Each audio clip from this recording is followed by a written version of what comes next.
What's up, everybody? Welcome to epicspeak. I am super pumped about today's video because today we're going to learn 20 advanced sentences to make you sound smart and native-like.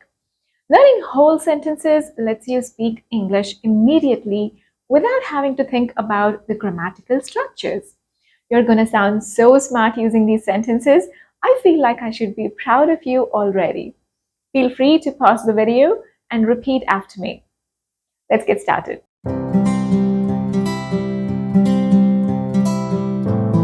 The first one is hold that thought. Hold that thought. Use this expression when you want to interrupt somebody who's trying to have a conversation with you.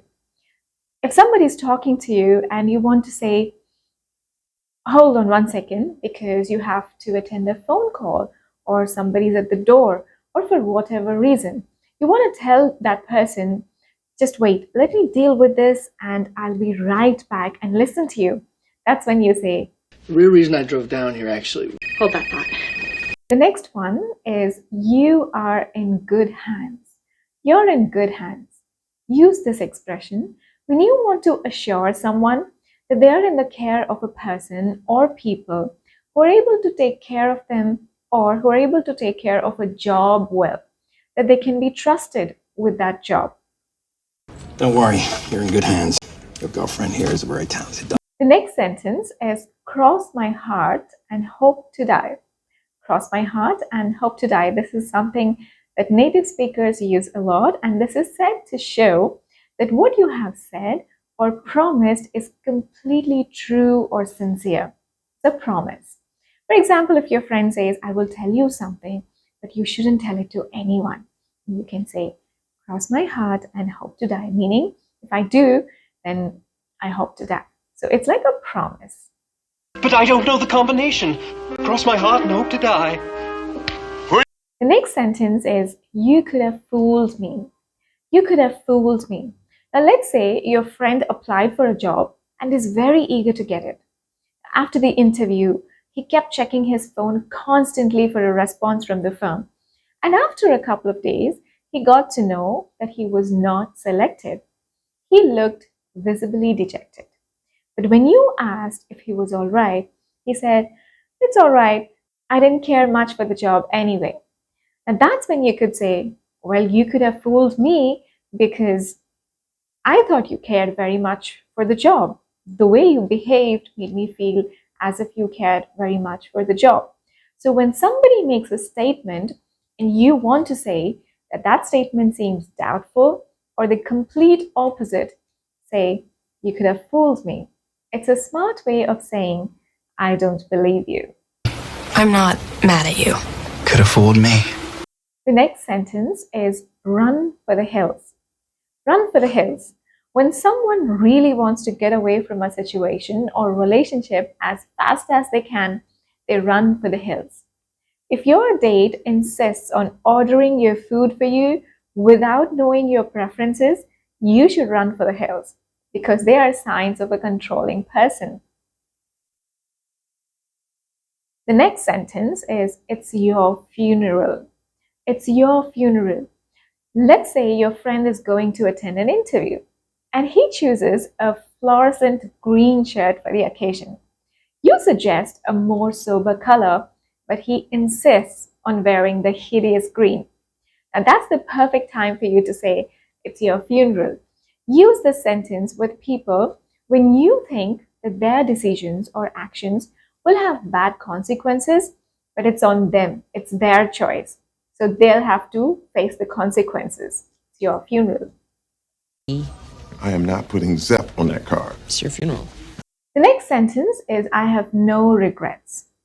Use the sentence when you want to say that you think absolutely everything you've done and everything that happened to you is perfect just the way it is. You don't want to change anything. I have no regrets. The next sentence is, join the club or welcome to the club. Use the sentence if you want to say that you are in the same situation or you feel the same way as somebody else. For example, if a friend says, I am sick of working from home. I'm just waiting for my office to open. And you feel the same way. You can say, join the club. It's a smart way of saying, me too. I don't know why, but I'm liking her more and more every day. Join the club.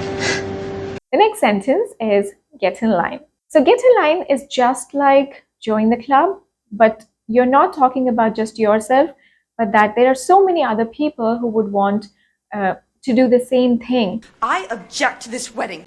Get in line. In this scenario, the priest meant that it's just not you who objects to the wedding. There are so many other people, right? You and everybody else. So use this when you want to say that not just you, but there are so many other people who think the same thing or who would want to do the same thing. The next sentence is don't be so hard on yourself. Don't be so hard on yourself. Now use this sentence when someone blames themselves for something bad that happened. So when you want to offer comfort to that person, you can say, don't be so hard on yourself. It's just that I've always been too lazy or too scared or... No, why? Don't be so hard on yourself. The next sentence is, it's the story of my life. It's the story of my life. This is said when something bad happens to you that has happened to you many times before, that it feels like it happens to you all the time. Then you can say, it's the story of my life. For example, if you overslept again and missed a very important meeting, and you've done it many times before, it's the story of your life, sadly. Obviously, I failed. I don't know why I'm surprised. It's the story of my life. The next sentence is, I'm just getting started. When you want to say that the action just began and there is a lot more to follow or it's going to get more intense, this is only the beginning. That is when you can say, I'm just getting started. You can expect a lot more, or you can expect the situation to get worse or better. What do you mean? Where are you going? We're just getting started. The next sentence is, there's more where that came from. Now, when you're having a meal, your host could say, hey, have some more. There's plenty more where that came from. Meaning there's plenty more food, probably in the pot or in the oven. Or when you give some money as an advance to someone and you want to say you'll get more when you finish the job, you can say there's more where that came from. So it's an expression that can be used as an encouragement. Sucks to be you. My God, Tony! There's more where that came from. Or even as a threat. The next sentence is, I can do this all day. And this also happens to be Captain America's catchphrase, and it means I'm not going to give up until I get what I want. You can also use this expression to talk about how much you like doing something. For example, if you like a song very much, you could say, I can listen to this song all day. Does not literally mean that you would do it all day, but that you like it a lot. Start talking. I can do this all day. The next sentence is, sorry to burst your bubble. Use this expression to give information to someone that will probably disappoint them. When you think that it is bad news to them, or that it will ruin their happy moment, or it will destroy their expectations, that's when you can say, before you give that piece of news, sorry to burst your bubble. For example, if your cousin is really looking forward to going on a vacation, but you know that it's not going to happen because his parents want him to go to a summer camp, you can say to your cousin, I'm sorry to burst your bubble, bro, but I heard that you're going to summer camp. The next sentence is, don't flatter yourself. When someone says something or gives too much importance to themselves, when people think that you're doing something for them because you like them, that's when you can say, don't flatter yourself. It's an expression that is meant to put people in their place. Kind of rude. Don't flatter yourself. You blame me for your marriage with her, and I get that. Don't flatter yourself. The next sentence is, I don't blame you. I don't blame you is a sentence that you can use when you want to tell people that what they're thinking or their actions are reasonable. You want to agree with their emotions. That's when you say, I don't blame you. The next one is, I've got better things to do. When someone asks you to join in an activity or an event and you're not very enthusiastic about it, you can let them down by saying, I've got better things to do. It's a very casual phrase, so be careful who you use it with. If your boss invites you for drinks outside, don't say, I've got better things to do, right? It's very, very casual, so use it accordingly. The next sentence is speak of the devil. We use this expression when somebody that you're talking about just appears or walks into the room. Let's say you and your colleague are talking about your boss. Doesn't necessarily have to be bad, you're just talking about him, and your boss walks in. Now, there's two ways you can use this sentence.